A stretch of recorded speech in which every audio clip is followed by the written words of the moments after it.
Yeah, you said you like the new Radiohead album. Love it, yeah. Yeah. Do you like how they did it? How they released it? I'm not sure. To be honest, it seems to me the music on the record has slightly been overshadowed by the way they did it, and I totally understand why they tried to do it. I think it was an interesting experiment. For me, making an album still is, and will always be, about something you can hold in your hand, something tangible, something beautifully packaged. I still love that, and I guess I get that from, you know, I grew up at the kind of tail end of the great vinyl era, you know, when albums still could be beautifully packaged and gatefold sleeves and lyric sheets and you know, matte, beautiful matte kind of finished paper and spot varnish and all the beautiful stuff you could do with packaging, fold out sleeves, post, all this stuff. Do you have a favorite album cover from that time? Sleeve?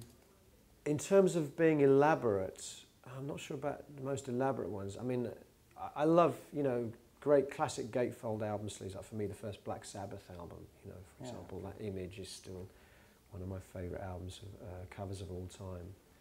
But you know, the work of people like Hypnosis, who mainly associated with Floyd, of course, again, and some of his Atom Heart Mother, The Cow, you know, those kind of images, which were really made for vinyl. You know, I mean, they look great on a 12 by 12 vinyl. They don't look so good when they're sort of shrunk down. It becomes more kind of, or less effective. But I still think you can do very good things with packaging, CD packaging. For example, on this album, we've done a special box set version with like a 40-page book. And those kind of things for me is what still collecting music and experiencing music is all about.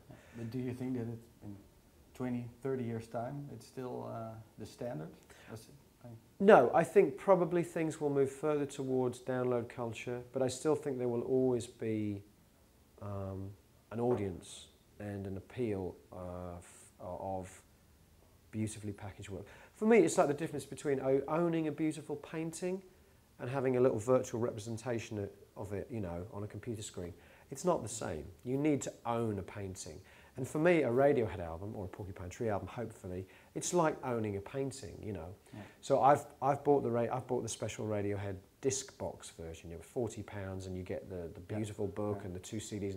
For me, that's the Radiohead album. What I've downloaded off the internet is kind of like a temporary version, but I don't feel like I've bought that record, even though I paid for it. I don't feel I've bought that record until I can hold it in my hands and experience it in a kind of tangible, tactile way, you know.